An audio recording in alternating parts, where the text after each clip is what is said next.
So, hi, I'm Anna from the Peace Museum Vienna, and hi, Chhaya. It's very nice to finally meet you, and it's a Yeah. big pleasure to know you, to work with you.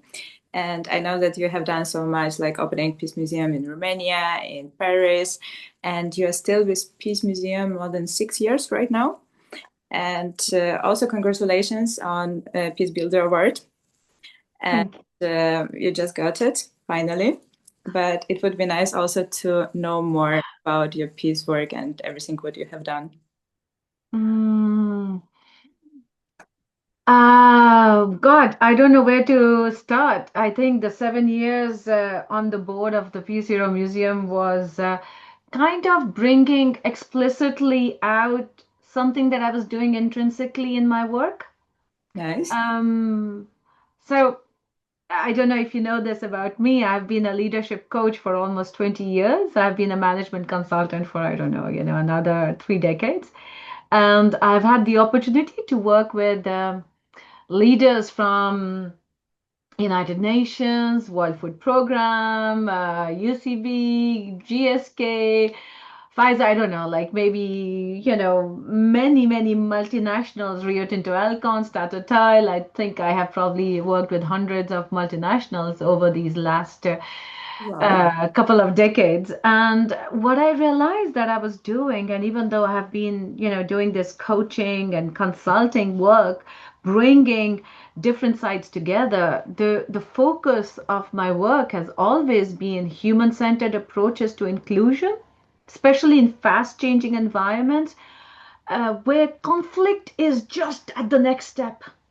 And things can really implode or explode very fast. And what I try and do is that people and diverse ideas are not left behind, but there's an inclusion and there's a nurture of those ideas, a safe place where those ideas can thrive. And I realized that I had been doing it in my work for so long. And when we talked about how Peace Museum and what kind of strategy for Peace Museum can go forward, it was the same thing to say, let's have a space where people can be included, where they can come from different, various parts of, you know, life and opportunities and perspectives, and we can have a dialogue, a debate, a healthy debate, because I've always believed that positive peace is not an absence of conflict. It is a safe space where varying and different voices can bring their perspectives without it leading to a full on war. So, again, not absence of conflict, but an absence of war. That's what positive peace is there, and I truly believe that I want to continue designing these spaces, from boardrooms. I've been to, I'm sitting on various boards, and I'm very fortunate for that, to even classrooms where dialogue, empathy, shared purpose can flourish, where we do not sit in rooms just because, we are following one idea, one person, but because we bring different perspectives. That's really so nice that what you said, because it's also what I saw in peace work, that we do have a lot of different peace organizations, and everyone is working towards peace, but in different direction, I can say, and it's also very important. But we all need this space, like Peace Museum, for example, that all of those peacemakers can come together, get to know each other, exchange, get some ideas, inspire each other. So it's very important also to have like common space for this. And I know that one of the projects of Peace Museum is, of course, like Peace Heroes. And I think it's also very important, because when we are asking us um, and others, what can you do for peace today? We can get inspired from the stories of peace heroes, what they have done. So, do you have any favorite peace hero who inspired you? Not only Gandhi. Difficult question because there are so many, and there's not one particular, but there are just so many. I mean, you're putting me in a fix here. Um, Let me just say,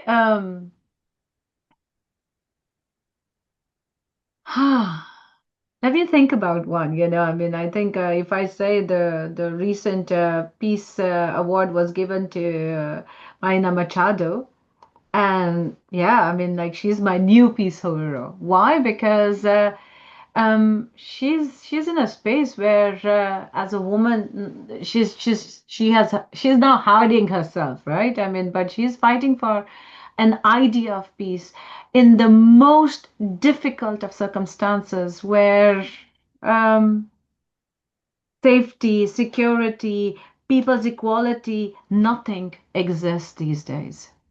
Who are my other heroes?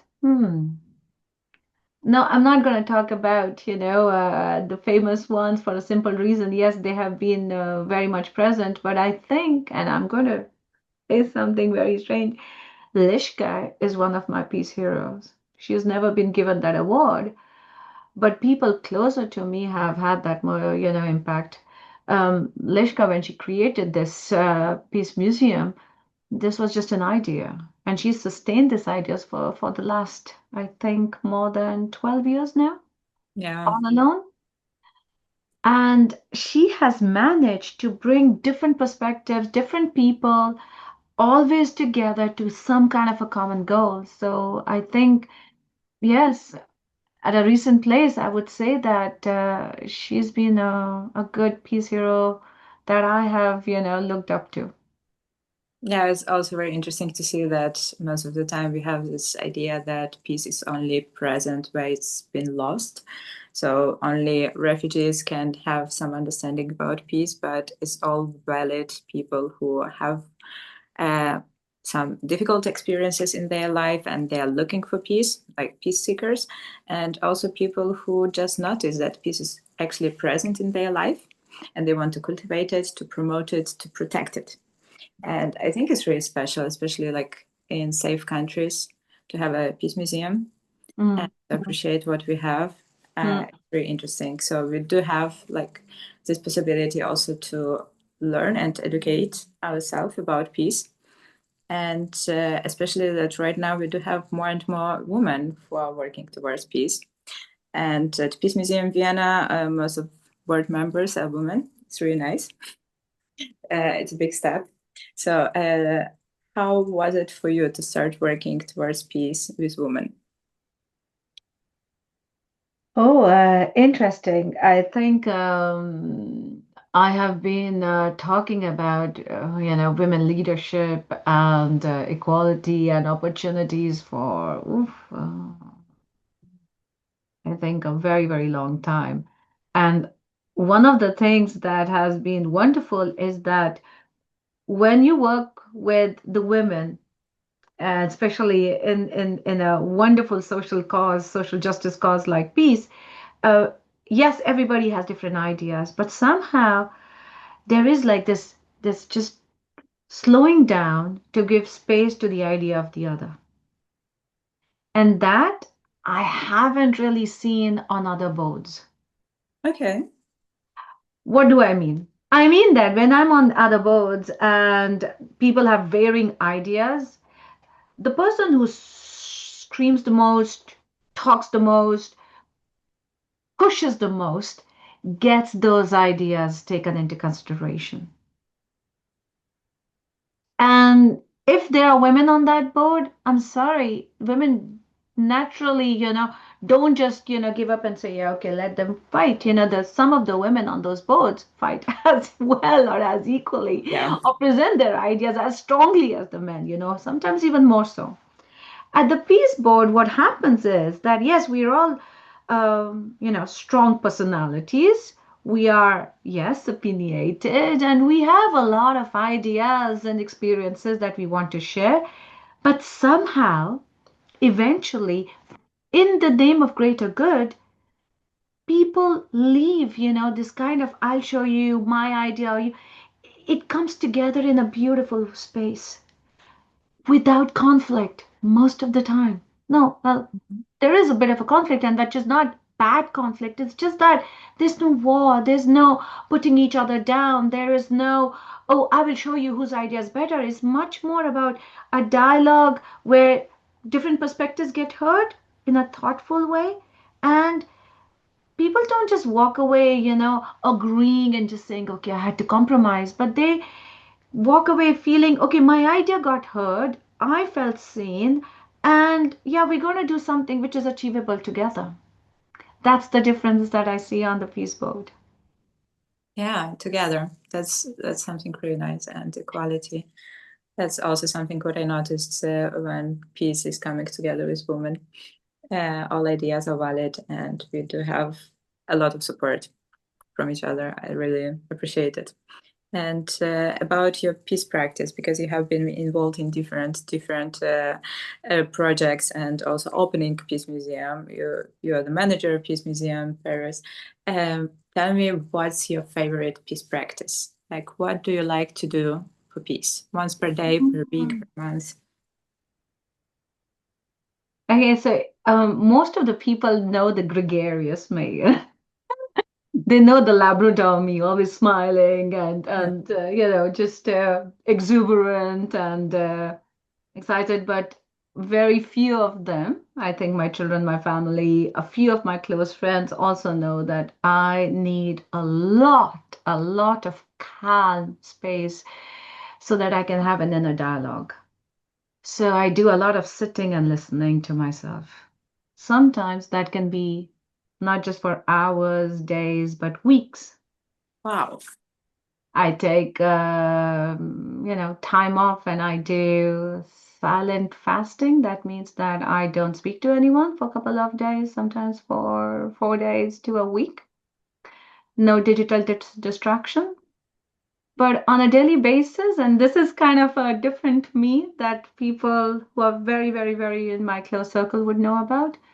Um, so that's something that I do on a regular basis, this calm sitting and just having this inner dialogue. But another thing that I always do, and I do it very actively, is I don't try to rush to understand, but Okay. I do try and listen. I question. I question a lot. Not to judge or to tell people my point of view, but to really understand where the person is coming from. Mm-hmm. And then I sit with it. And very frankly, I try systematically to feel what they're going through because there's no way that I know what people are going through or to what degree they're going through. But that has been the way that I try and imagine how it's working out for them when it's not working out for them. And that practice of just sitting and listening, asking helps. That doesn't mean that there is like a absence of conflict around or that I'm always, just the perfect listener. Absolutely not. But that has helped me. I call myself a caretaker of stories. So people are able to give me their stories easily, more easily. Okay. Yeah. Empathy and storytelling. That's education. Yeah. I think it's more listening from from a place to understand. So I don't think it's about communicating, but it's more safeguarding those stories. Yeah. Um, so that's a peace practice. But I think also meditating. So I do my meditation every morning. Not in the evening. I'm not able to. I fall off to sleep. But I don't know. I'm not sure, whether my answers are getting to the place that I was thinking in my head. But I believe that to show peace on the outside, one must start with peace on the inside. One must be in tune with oneself, and that's not always been the case with me. I'm not saying that, I'm a very evolved person. I'm just saying that I am learning how to listen to the others and to myself. This morning, my yoga teacher, Karupa Swamiji, he said something beautiful. He said to me, we do some, sound therapy in the morning with Om and the chanting, and he said, look, the sound that you create is music for others, but the breath that you take is music for yourself. So the more you have, a beautiful calm music for yourself, calm breath, the more your sound to others would be music and calm. I So think it's something very obvious and something what we are not noticing, that you cannot give peace, you cannot make peace if you don't have it. So first you have to make it with yourself, and after you can give it to others as well. it's not obvious because that requires understanding oneself and being okay with oneself. And I don't think, many of us reach that state of comfort with oneself easily. It's the most difficult practice.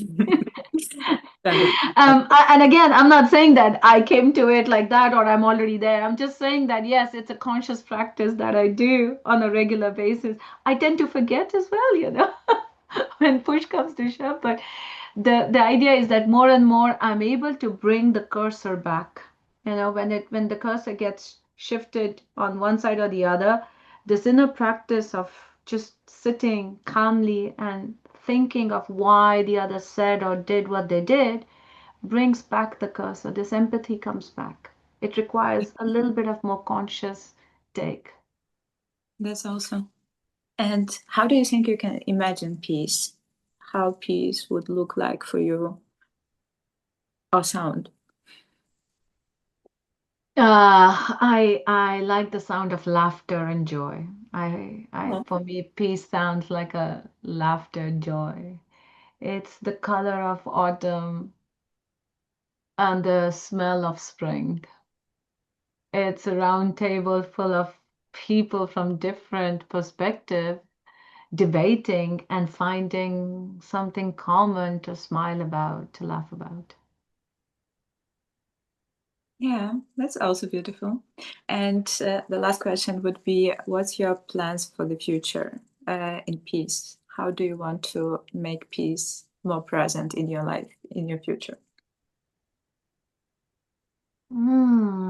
Oh, Anushka, you ask difficult questions. um, what would it be in the future? I think a more understanding me, a more safe me. That means that I can provide a safe space for others where they can be themselves without feeling judged, feeling, you know, unheard. I'd like to be able to continue with the practice that I've created for conflict management and, continue helping others into managing their conflicts better. Um, what would future be? I do hope that I always have the arms of my children, when I'm feeling uncalm myself, and I find peace in that. And I do hope that that future is also about that love and that space of love that I can Oh, provide to the others. yeah, that's really nice. And um, okay, I can imagine it right now, and it looks very beautiful. And I think I will, yeah, I will also try to make it in my life. It was very inspiring because I started imagining myself in your piece word, and yeah, it's beautiful. And So thank you. thank you so much, really. And Thank you. hope to see more peace projects soon. And thank you for taking your time for this piece today. And I think it's a nice idea to dedicate time for peace every day, every week, every month. And talking about peace is also making peace present in our lives. You're so right, and thank you so very much for those words. Explicitly saying that I want peace brings that to you. So thank you, Anushka. And I don't know how well my answers were, but you got me on the spot Always. there. Thank you. Thank you.